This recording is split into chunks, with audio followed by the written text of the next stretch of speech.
Hudáček ale predviedol presne svoje kvality. Teraz však príležitosť na opačnej strane. Rastostaňa odolal. Aj taký zvláštny odskok puku teraz daroval príležitosť Bertrandovi. Puk na tom ľade zradil dvojicu našich obrancov, ktorí sa spoliehali aj jeden na druhého a aj na to, že Puk bude pokračovať vo svojej dráhe. Rozbehnutí Francúzi opäť v blízkosti nášho brankára, ale Johan Ovitu sa našťastie do koncovky nedostal. Teraz sa to rozprúdilo, hrá sa veľmi útočný hokej. Miklíkov gól! Nádhera, prvý gól na týchto majstrovstvách sveta. Ofenzívne preteky, ktoré rozbehli Andersonovi zverenci so slovenskou reprezentáciou, sa končia otváracím gólom celého šampionátu. Na starosť si to zobral Michel Miklík. Takéto strely on ovláda. Veľmi pekná jednoduchá akcia, prekryženie, okamžitá strela po prihrávke. Vidíme. A sám Huet bol prekvapený, očakával, že náš hráč to potiahne hĺbšie do pásma. Do rohu bude sa snažiť zakombinovať. A nedá sa povedať, že by mal zakrytý výhľad. Jednoznačne ide po tých dvoch veľmi úspešných zákrokoch. Tento bol na jeho vrúb, ale aj tak dobre. No veľmi dobre. V aréne.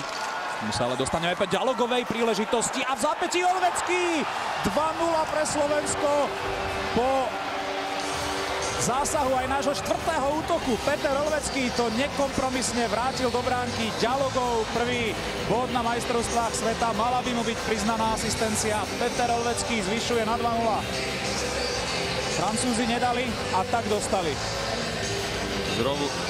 Rovnaká situácia ako pri našom prvom góle. Francúzi veľká šanca. Náš brankár podržal takisto z protiútoku gól. Takisto je toto. Veľmi dobré prenesenie. Puk len do ohňa, do priestoru brány, odrazený. Aj keď neviem, či to nebol napokon Bartek, lebo ak ho ten Puk trafil, tak by ten gól mal byť priznaný jemu. Ale strieľal jednoznačne do brány Peter Olvecký. Zrejme aj Maťo Bartek by mu doprial takýto gól. On vie, že si ho Da Costu odtlačil Jurčina. Teraz vo francúzskej reprezentácie chýba druhý Da Costa Stefan, ktorý má povinnosti playoff AHL. Krásna prihrávka Kukumberga, Záborský 3-0. Tomáš Záborský v krajine tisícich jazier strieľa góly priamo na požiadanie. Aj v SM Líge v predchádzajúcich dvoch sezónach, aj teraz na majstrovstvách sveta jeho prvý gól, celkovo druhý bod.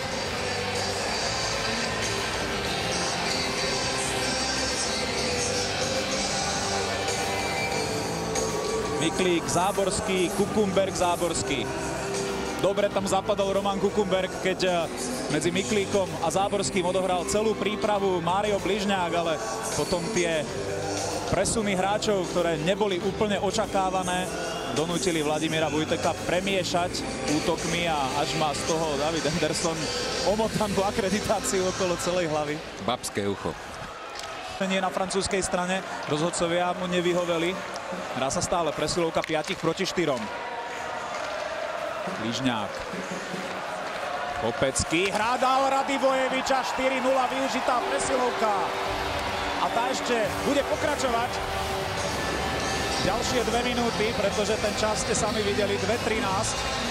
Takže 4-0 pre Slovensko. Branko Radivojevič, ktorý v lani zostrelil galského Kohuta 2 gólmi v tretej tretine. Po 40 minútach bol totiž stav nerozhodný. 3-3 si pripisuje ďalší gól proti Francúzom, ale zaň sa určite poďakuje Kopeckému, pretože tá jeho prihrávka už jednoducho bola viac ako polovica gólu.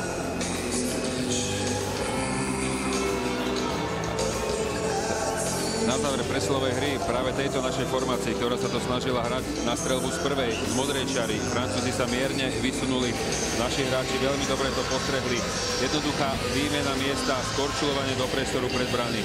Ktorý skúsil prekonať Ieta opakovanou streľou, ani tá sa do bránky nezmestila. Ešte Šatan vrátil Hudáčkovi. Pod bránkou je Štimpel. Hudáček si vybral Jurčinu.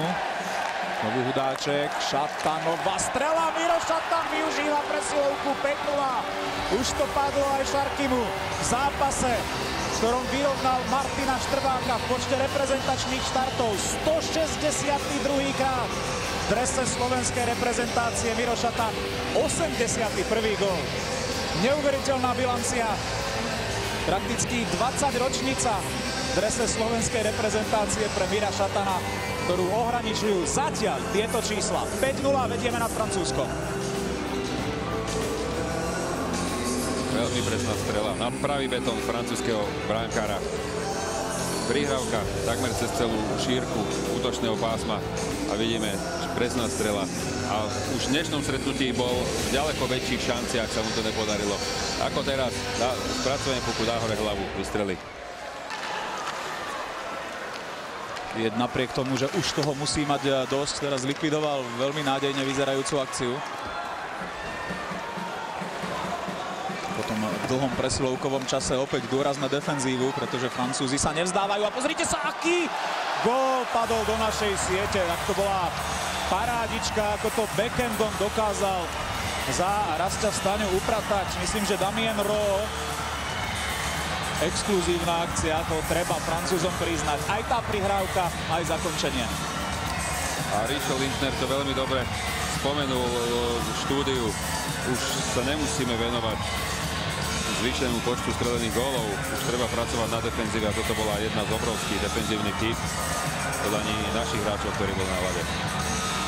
Bertrand vynikajúco zapracoval pri mantineli. Bozonova šikovná prihrávka.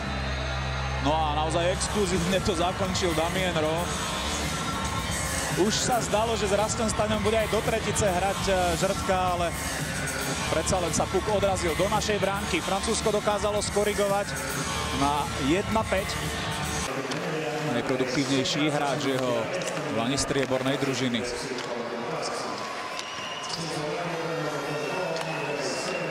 Lamar.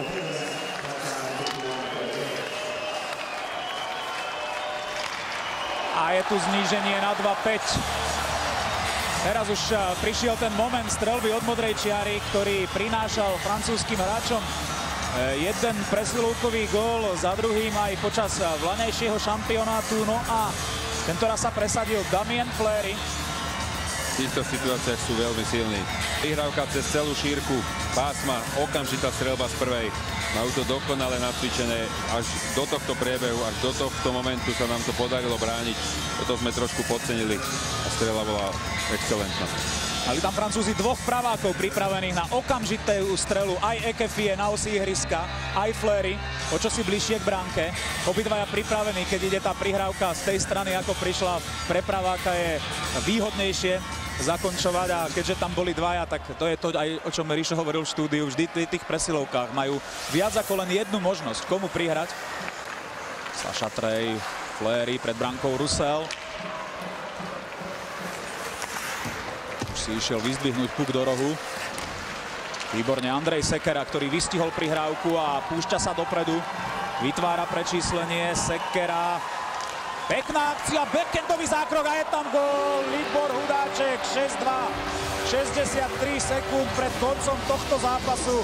Sekerovú krásnu a dlhú individuálnu akciu zakončil Libor Hudáček.